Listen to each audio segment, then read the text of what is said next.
एक लड़का था जिसका नाम था वैंग, जो अनइमेजिनेबल पावर के साथ पैदा हुआ था और उसने डिसाइड किया कि वो अपनी पावर्स हमेशा के लिए छुपा कर रखेगा। उसके पेरेंट्स ने उसे एक एम्यूलेट और एक पिल दी ताकि उसकी पावर सप्रेस रहे। वैंग ने बचपन में दुनिया को बचा लिया था, लेकिन क्रेडिट एक आदमी यी को दे दिया और अब वो एक नॉर्मल हाई स्कूल लाइफ जीने की कोशिश कर रहा है। कहानी कंटिन्यू होती है जब क्लासेस जस्ट एंड हुई हैं। सनरो अपने शिकार के पास जाती है और उसका टारगेट बिल्कुल अनअवेयर है, लेकिन बाहर कुछ मास्क्ड लोग उसे क्लोजली ऑब्जर्व कर रहे हैं। सनरो इतनी डायरेक्टली वैंग को डेट के लिए पूछती है कि वो चौंक जाता है और हम देखते हैं कि मास्क्ड मैन ने कंफर्म कर दिया है कि उनका टारगेट सनरो है। एक को उसे शूट करने के लिए कहा जाता है, लेकिन उसे एक अजीब फोर्स रोक देती है।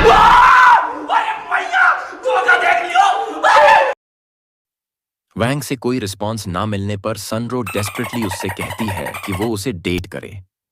बाकी लड़के जेलस हो जाते हैं। वैंग बस पीसफुली जीना चाहता है और तभी उसे प्रिंसिपल के ऑफिस बुलाया जाता है, जिससे उसे थोड़ी राहत मिलती है। क्रिमिनल्स को यह साफ हो जाता है कि कैंपस में कोई बहुत स्ट्रांग इंसान है और उन्हें पीछे हटने को कहा जाता है। वैंग एक दूसरे स्टूडेंट को जवाब देता है, लेकिन सनरो उसे सुन लेती है और मिस्टेकनली ये समझ लेती है कि वैंग ने उसकी डेट वाली रिक्वेस्ट एक्सेप्ट कर ली है। उनकी डेट की खबर सोशल मीडिया पर तेजी से फैलती है और स्टूडेंट्स विश्वास नहीं कर पा रहे कि स्कूल की सबसे रिच और पॉपुलर लड़की स्कूल के सबसे वीक लड़के को डेट कर रही है। वैंग प्रोफेसर के ऑफिस पहुंचता है और वहां उसकी मुलाकात होती है लेजेंडरी मास्टर यी से, जिसने सालों पहले दुनिया को बचाया था। लेकिन जब वो दोनों अकेले होते हैं, यी रिवील करता है कि वो वांग को बचपन से जानता है, जब उसने 10 साल पहले 1000-year-old डीमन किंग को सिर्फ एक किक से हरा दिया था। यी को उस दिन का सब कुछ याद है जब वांग ने एक ही किक में 1000-year-old डीमन किंग को खत्म कर दिया था। उस दिन सारा क्रेडिट यी को मिल गया था, लेकिन वो मानता है कि वांग ही असली मास्टर है। वो ये भी बताता है कि तभी से वो उसे ढूंढ रहा है ताकि वांग उसे ट्रेन कर सके, लेकिन वांग को कोई इंटरेस्ट नहीं है। वो एक खास टेक्निक इस्तेमाल करता है जिसे वो कहता है ट्रिक ऑफ फॉरगेटिंग। अगर ये एबिलिटी 100% पर यूज की जाए तो सामने वाला इंसान पूरी तरह से उस घटना को भूल सकता है, लेकिन उसे वेजिटेटिव स्टेट में भी डाल सकती है। इसलिए वैंग इस एबिलिटी को सिर्फ 50% पर यूज करता है। इसके बाद फ्रॉगी उसे इन्फॉर्म करता है कि असैसिन्स आसपास हैं। रात को वैंग को सनरो के प्रपोजल का एक नाइटमेयर आता है, लेकिन वो चौंक जाता है जब वो उसे अपने घर के बाहर खड़ी देखता है। वैंग की जिंदगी का सबसे बड़ा मकसद है अपनी इमेंस पावर्स को छुपाकर रखना, और वो कोई ऐसा काम नहीं करना चाहता जिससे उसका सीक्रेट बाहर आ जाए। उसे उम्मीद थी कि उसके माता पिता भी यही सोचेंगे, लेकिन वो तो एक्साइटेड हैं कि उसका डेट होने वाला है। वैंग की माँ उसे समझाती है कि नर्वस होने की कोई बात नहीं है, और उसके पापा उसे बोलते हैं कि वो उनके अच्छे जीन्स को आगे बढ़ाए।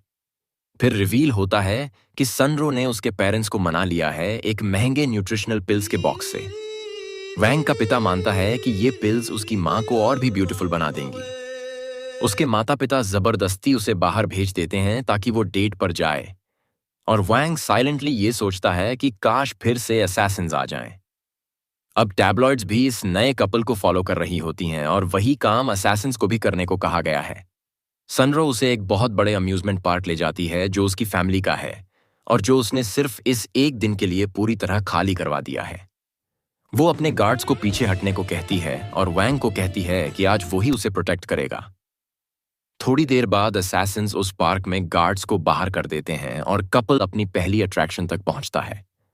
एक असैसिन सनरो को शूट करने की कोशिश करता है, लेकिन वैंग उस गोली को हवा में पकड़ लेता है और उसी दिशा में वापस भेज देता है। उसका मूवमेंट इतना फास्ट था कि किसी को कुछ दिखा ही नहीं। सनरो को लगता है कि जब वांग ने टीथ दिखाए तो वो एक प्यारी सी स्माइल थी सिर्फ उसी के लिए। वैंग फिर से अपनी ट्रिक ऑफ फॉरगेटिंग यूज करता है और असैसिन को ये इल्यूजन हो जाता है कि वो पीछे रिकॉइल की वजह से गिरा। पूरा दिन वैंग अटैक्स थ्वार्ट करता है और हर बार लोगों की मेमोरी इरेज करता जाता है ताकि कोई कुछ याद न रखे। वो हर बार सीन को ऐसे सेट करता है कि सबको लगे कुछ हुआ ही नहीं।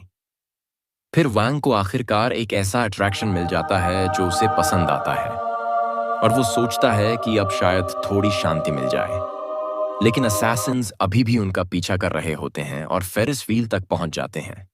दूसरी तरफ यी भी फील करता है कि अब ट्रबल आने वाला है। सनरो ने पहले से ही फायरवर्क्स प्लान किए हुए होते हैं, लेकिन वो बस वांग का ध्यान डिस्ट्रैक्ट कर देते हैं। फिर असैसिन्स अचानक उन दोनों को हॉस्टेज बना लेते हैं। लेकिन इस सिचुएशन में भी वांग सोचता है कि कम से कम अब उसे थोड़ी शांति मिली है। सनरो उन्हें कन्फेस करने के लिए मजबूर करती है कि वो शैडो फैक्शन से हैं और फिर कहती है कि उन्हें ये बात किसी को नहीं बतानी चाहिए। हम देखते हैं कि यी की हीरो स्क्वाड वहां पहुंचने लगती है और सनरो वांग को प्रोटेक्ट करने की कोशिश करती है। वो असैसिन से कहती है कि वो उसे छोड़ दें क्योंकि वो तो बस एक इनोसेंट है। सनरो साफ साफ एक्सप्लेन करती है कि वो ही उनका असली टारगेट है और बार बार उनसे रिक्वेस्ट करती है कि वांग को जाने दिया जाए। लेकिन वांग अब इन असैसिन से काफी इंतहा तक इरिटेट हो चुका है। वो बस हल्के से हाथ हिलाता है और वो क्रिमिनल्स हवा में उड़ जाते हैं। वो उन्हें बिना ज्यादा हिले हुए हरा देता है एक पावरफुल टेक्निक से जिसका नाम है मर्सी ऑफ बुधा। ये सब देखकर यी स्टन्ड रह जाता है। वहीं सनरो की आंखों को भी यकीन नहीं होता कि वांग ने ये सब इतनी आसानी से कर दिया। वांग सनरो से प्रॉमिस करवाता है कि जो कुछ भी आज हुआ है वो सिर्फ उन दोनों के बीच एक सीक्रेट रहेगा। सनरो अग्री कर जाती है और तभी रिवील होता है कि ये पहली बार था जब वांग ने अपनी एबिलिटी का 100% वर्जन यूज किया, ट्रिक ऑफ प्रॉमिस। इससे सनरो के दिमाग में दिन की सारी मेमोरीज सील हो जाएंगी ताकि उन्हें इरेज करने की जरूरत न पड़े। इस बीच शैडो फैक्शन की लीडर गुस्से से भरी होती है क्योंकि उन्होंने अपने क्लाइंट को डिसअपॉइंट किया है। उनका असैसिनेशन मिशन फेल हो चुका है क्योंकि सनरो बच गई। उसके सबऑर्डिनेट्स को अब लगने लगता है कि शायद सनरो के पास कोई बहुत पावरफुल प्रोटेक्टर है, इसलिए प्लान काम नहीं कर पाया। लेकिन वो औरत ये मानने को तैयार नहीं है। वो कहती है कि सनरो जैसे किसी इंसान को उनके ग्रुप का 100% सफलता दर खराब करने का मौका नहीं मिलेगा। और फिर वो इश्यू करती है शैडो किल ऑर्डर। अब स्कूल में एक छोटा सा रोबोटिक बग सनरो का पीछा कर रहा होता है। ये डिवाइस लोगों की फोर्स वैल्यू मेजर कर सकता है, लेकिन वांग की पावर सप्रेसिंग पिल्स और एम्यूलेट के कारण उस बग को वांग में कोई थ्रेट नजर नहीं आता। दूसरी तरफ स्कूल के लड़के वांग के साथ उसकी डेट के बारे में डिटेल्स जानना चाहते हैं और हम देखते हैं कि सनरो अब वांग के लिए पहले से भी ज्यादा इन्फैचुएटेड हो चुकी है। हालांकि अब उसे स्कूल के सर्वेलेंस के तहत रखा जाएगा क्योंकि वो एक बार टारगेट बन चुकी है। लेकिन जब उससे पूछा जाता है कि क्या उसे असैसिन्स के बारे में कुछ पता है, वो झूठ बोलती है और कहती है, मुझे तो कुछ नहीं पता। वांग को इस बात की तसल्ली होती है कि उसका ट्रिक ऑफ प्रॉमिस सच में काम कर रहा है। फिर वो रिवील करता है कि उसने उन असैसिन्स को उसी रात डील कर दिया था और बाद में हम देखते हैं कि उसने ये भी इंश्योर किया था कि सबको लगे जैसे यी ने ही उन असैसिन्स को हराया हो। असल में वांग ने यी की मेमोरी को चेंज कर दिया था ताकि उसे लगे कि उसने खुद क्रिमिनल्स को हराया था और इससे वांग खुद स्पॉटलाइट से दूर रह सके। शैडो फैक्शन उनकी कॉन्वर्सेशन सुन लेती है और अब उन्हें लगता है कि वांग ही उनका असैसिनेशन प्लान स्पॉइल कर रहा है। फिर वांग रिवील करता है कि शैडो फैक्शन ने सनरो पर शैडो किल ऑर्डर इश्यू किया है, लेकिन उसके पास पहले से ही एक प्लान तैयार है जिससे वो उसे प्रोटेक्ट कर सके। सनरो के पिता की मदद से वांग ने स्कूल के अंदर और बाहर कई सारे गार्ड्स तैनात कर दिए हैं। इसके अलावा उसने सनरो को प्रोफेसर के ऑफिस में रखा है जहां उसने एक पावरफुल प्रोटेक्टिव फोर्स फील्ड लगाया है। उस रूम के चारों तरफ जो सिक्योरिटी है उसकी ताकत एक मक्खी पर टेस्ट की जाती है, जो जैसे ही अंदर घुसने की कोशिश करती है झुलस जाती है। लेकिन शैडो फैक्शन इतनी आसानी से हार मानने को तैयार नहीं है। उनका एक मास्टर असैसिन जिसका नाम है जू फैंग, वो अंडरग्राउंड टनल से अंदर घुस आता है। वो स्कूल के बाहर लगे हुए सुपर टफ गार्ड्स को बहुत ही आसानी से हरा देता है। जू फैंग रीइंफोर्समेंट को बुलाता है और देखता है कि उसे डिटेक्ट कर लिया गया है। अंदर प्रोफेसर जुकोंग स्टूडेंट्स को बचाने की कसम खाता है। वो कहता है कि अगर जरूरत पड़ी तो वो अपनी जान देकर भी उन्हें प्रोटेक्ट करेगा। लेकिन स्टूडेंट्स सोशल मीडिया में इतने बिजी हैं कि किसी को कोई फर्क नहीं पड़ता। सब लोग अब भी गॉसिप कर रहे हैं सनरो और वांग के डेट के बारे में। जुकोंग खुद भी उस गॉसिप में शामिल होने की कोशिश करता है और मैसेजिंग में जंप कर जाता है। स्कूल के अंदर मौजूद गार्ड्स को अपनी एबिलिटीज पर पूरा कॉन्फिडेंस होता है, क्योंकि उनका लेवल बाहर के गार्ड्स से भी ज्यादा हाई है। लेकिन तभी एक नया असैसिन आता है जो टॉक्सिन्स में मास्टर है। उसका नाम है जू यिंग। वो आते ही अंदर के सारे गार्ड्स को इंस्टेंटली डिफीट कर देता है। जू यिंग कहता है कि अब बाकी गार्ड्स को जू फांग संभालेगा, और वो खुद आगे बढ़ता है। लेकिन तभी उसे एक डेडली अटैक को डॉज करना पड़ता है, और रिवील होता है कि ये अटैक प्रोफेसर जुकोंग ने किया है।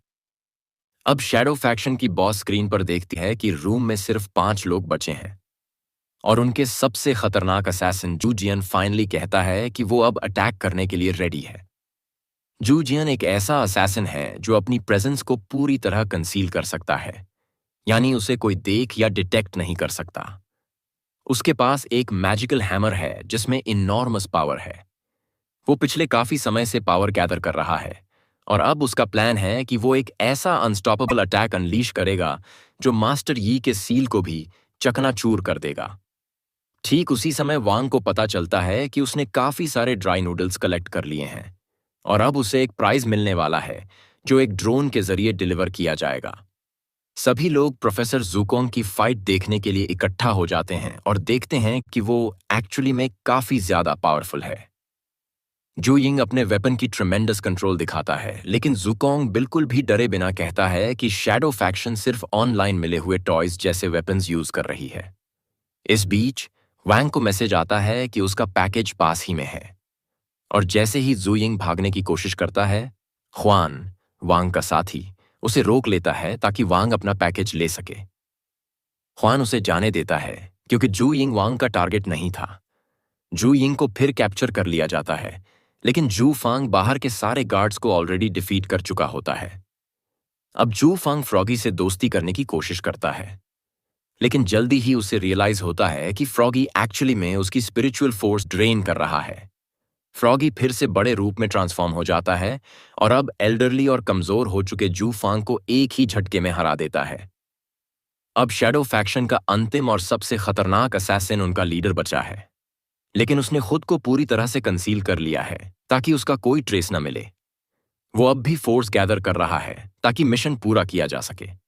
लेकिन तभी वांग वहां प्रकट होता है और कुछ ऐसा कहता है जिससे जू जियन को लगता है कि वो पकड़ा गया है। जू जियन को याद आता है कि उसकी कंसीलमेंट एबिलिटी इतनी एडवांस्ड है कि कभी कोई उसे नहीं ढूंढ पाया, इसलिए उसे ये लगना अजीब लगता है कि वांग उसे देख सका। लेकिन वांग कामली रिवील करता है कि हाँ, उसने जू जियन को ढूंढ निकाला है, और उसके साथ साथ उसके पूरे असैसिनेशन प्लान को भी पहचान लिया है। इसका मतलब यह है कि उनका पूरा शैडो किल मिशन अब फेल हो गया है। जू जियन इस बात से फ्यूरियस हो जाता है क्योंकि आज तक कोई भी उसकी एबिलिटी को नहीं पहचान पाया था। अपने इंटेंस रेज में वो पूरा मिशन छोड़ देता है और अपने अंदर जमा की हुई इमेंस पावर को वांग पर अनलीश कर देता है। एक ऐसा डेविस्टेटिंग स्पिरिचुअल अटैक जो शायद किसी को भी मिटा सकता है। लेकिन वो अटैक वांग पर कोई असर नहीं डालता। जू जियन हैरान रह जाता है कि एक ऐसा लड़का जिसकी स्पिरिचुअल फोर्स दिखती ही नहीं है, वो उसके इतने भयानक अटैक को कैसे झेल गया। वांग की तरफ से कोई डर नहीं दिखता और जू जियन धीरे धीरे पैनिक करने लगता है। जू जियन वांग के पास आता है और अपनी अमेजमेंट जाहिर करता है। वो समझ ही नहीं पाता कि एक ऐसा इंसान जिसकी स्पिरिचुअल फोर्स इतनी लो दिखती है, वो कैसे उसके अनस्टॉपेबल अटैक को एब्जॉर्ब कर गया। लेकिन तभी वांग फिर से अपनी technique trick of forgetting use करता है और जू जियन की मेमोरी को बदल देता है ताकि उसे लगे कि उसने खुद वांग को हरा दिया। इस तरह वांग फिर से स्पॉटलाइट से बच जाता है। फिर हम देखते हैं कि स्टूडेंट्स वहां पहुंचते हैं और यी की जीत का जश्न मनाने लगते हैं। लेकिन यी बस अफसोस करता है कि वो देर से पहुंचा और वांग को बचा नहीं पाया। बाद में रिवील होता है कि वांग अब स्कूल से सिक लीव पर है। हीरो होने का मतलब है कि उसे लो प्रोफाइल में रहना होगा, इसलिए उसे प्रिटेंड करना पड़ रहा है कि वो स्कूल अटैक में घायल हो गया था। दूसरी तरफ सनरो बहुत परेशान है और अपने परिवार की रिसोर्सेज यूज करके दुनिया के सबसे बेहतरीन मेडिकल एक्सपर्ट्स को बुलवाती है। वो लोग मिलकर वांग के लिए एक state of the art healing pod बनाते हैं जो हर घंटे हाई वैल्यू मेडिसिन ऑटोमेटिकली उसे देती है। वांग की मां आती है और उसे देखकर डिसअपॉइंटेड होती है कि वो अब भी इंजरी का नाटक कर रहा है। उसे 10 दिन हो चुके हैं। और उसकी माँ उसे इंस्ट्रक्शंस देती है कि वो अब 2 दिन में वापस स्कूल लौटे। इसी बीच उसके क्लासमेट्स विजिट करते हैं, वो लोग उसे गिफ्ट्स लाते हैं और साथ में लाते हैं एक बेहद अनोइंग पैरट। सब लोग उस पैरट की शक्ल और चाल को देखकर वैंग का मजाक उड़ाते हैं, जैसे कि वो उसका कार्टून वर्जन हो, लेकिन वैंग को बिल्कुल भी मजा नहीं आता। सनरो इस मौके का फायदा उठाकर वांग की माँ से रिलेशनशिप बिल्ड करना चाहती है। वो उन्हें और भी गिफ्ट्स देती है, जिनमें ऐसे दवाइयाँ भी शामिल हैं जो वैंग की रिकवरी में हेल्प करेंगी। वांग की माँ उससे कहती है कि वो अपने दोस्तों को अच्छी तरह एंटरटेन करे और सनरो को खास इंपॉर्टेंस दे। सनरो वैंग के लिए अपनी गहरी चिंता जाहिर करती रहती है और वांग उसे विश्वास दिलाता है कि अब वो बहुत बेहतर महसूस कर रहा है। वैंग अब थोड़ा सा सनरो के लिए सॉफ्ट हो जाता है, क्योंकि उसने देखा कि वो सच में उसकी हालत को लेकर परेशान थी। लेकिन जैसे ही सनरो उसे एक चिकन ब्लड टॉनिक का इंजेक्शन देने की तैयारी करती है, वैंग फिर से नर्वस हो जाता है। इसी बीच चेन एक्सप्लेन करता है कि उनके प्रोफेसर की रिक्वायरमेंट है कि वांग भी स्पिरिचुअल फोर्स टेस्ट दे, जैसे सबने दिया था। चेन समझाता है कि उनके प्रोफेसर चाहते हैं कि वांग भी स्पिरिचुअल फोर्स टेस्ट दे, जैसे सभी ने दिया है। लेकिन सुनरो पहले उसे इंजेक्शन देना चाहती है। उसका प्लान है कि वो वैंग को एक स्पिरिचुअल फोर्स इन्फ्यूजन भी दे, ताकि उसकी ताकत और रिकवर हो सके। लेकिन इससे पहले कि वो इंजेक्शन दे, वांग डिसाइड करता है कि अब उसे रिवील कर देना चाहिए कि वो पूरी तरह से रिकवर हो चुका है। वैंग के क्लासमेट्स टेस्ट को साथ में देना चाहते थे, इसलिए वो वेट कर रहे थे। अब फाइनली सब रेडी हैं। चेन सबसे पहले जाता है और डेमोन्स्ट्रेट करता है कि टेस्ट कैसे काम करता है। स्टूडेंट्स को एक स्पिरिचुअल स्फीयर बनानी होती है और उसकी डायमीटर के आधार पर उनका फोर्स वैल्यू मापा जाता है। चेन की टर्न पर उसकी स्फीयर का साइज मेजर किया जाता है और उसकी वैल्यू करीब 600 आती है। वो एक्सप्लेन करता है कि ये टेस्ट एंट्रेंस एग्जाम से अलग है, क्योंकि ये मेजर करता है कि कोई इंसान अपने शरीर के बाहर कितनी स्पिरिचुअल फोर्स प्रोड्यूस कर सकता है। और ऐसा करना आसान नहीं होता, इसके लिए एक्चुअल ट्रेनिंग की जरूरत होती है। कई स्टूडेंट्स को इस स्किल को डेवलप करने में समय लगता है। फिर हम देखते हैं कि देश भर में कई और स्टूडेंट्स भी यही टेस्ट दे रहे हैं। कुछ स्टूडेंट्स बहुत ही हाई स्कोर्स अचीव कर रहे हैं। पहला स्टूडेंट जिसकी स्फीयर मेजर की जाती है, वो लगभग 2000 तक पहुंचता है, जो कि बहुत अच्छा स्कोर है। लेकिन इसके बाद जो अगला लड़का आता है, उसका स्कोर सबको हैरान कर देता है, 4379। उसका नाम है टैंग और उसके टेस्ट रिजल्ट्स उसे लीडर बोर्ड में पहले नंबर पर पहुंचा देते हैं। उसकी टीम सेलिब्रेट करती है और सबको लगता है कि टैंग ने शायद लेजेंडरी मास्टर यी का रिकॉर्ड भी तोड़ दिया है। वो इतने कॉन्फिडेंट हैं कि उनका स्कूल फैक्शन 59 अब कंट्री में सबसे टॉप पर रहेगा। दूसरी तरफ एक लड़का हाओ या होगो टेस्ट में फेल हो जाता है। उसका स्कोर बहुत ही लो आता है। वो इतना शेम्ड फील करता है कि वो अपने आप को खत्म करने की बात करने लगता है। उसे उसके दोस्त पकड़ते हैं और उसे समझाते हैं। अब सनरो की बारी आती है। वो टेस्ट देने से हिचकिचा रही होती है, क्योंकि उसे डर है कि कहीं उसकी फोर्स ज्यादा ना हो जाए और डैमेज ना हो। लेकिन बाकी लड़के उसे एनकरेज करते हैं और बताते हैं कि उसकी एंट्रेंस एग्जाम स्कोर के हिसाब से उसकी स्फीयर ज्यादा बड़ी नहीं होनी चाहिए। लेकिन जैसे ही सनरो अपने स्पिरिचुअल फोर्स को अनलीश करती है, पूरी बिल्डिंग हिल जाती है। उसकी पावर इतनी ज्यादा होती है कि हर कोई शॉक हो जाता है। अंत में उसकी स्पिरिचुअल फोर्स वैल्यू रिवील होती है 4015। ये स्कोर उसे लीडर बोर्ड में दूसरे स्थान पर पहुंचा देता है और अब सारे स्टूडेंट्स हैरान रह जाते हैं। अब बारी आती है वैंग की। हेल्थ की बहुत फिक्र हो रही थी, क्योंकि वो थोड़ा परेशान लग रहा था। लेकिन असल में वोंग बस ये सोच रहा था कि अपनी स्ट्रेंथ को कितना कम किया जाए। वो अपनी स्पिरिचुअल फोर्स को जितना हो सके कम करने की कोशिश करता है, लेकिन देखता है कि फिर भी बहुत ज्यादा हो रही है। उस ताकत की वजह से रिस्ट बैंड खराब हो जाता है और उसे चिंता होती है कि जो स्फीयर वो बनाएगा, वो उसकी ताकत का सच सबके सामने ला देगा।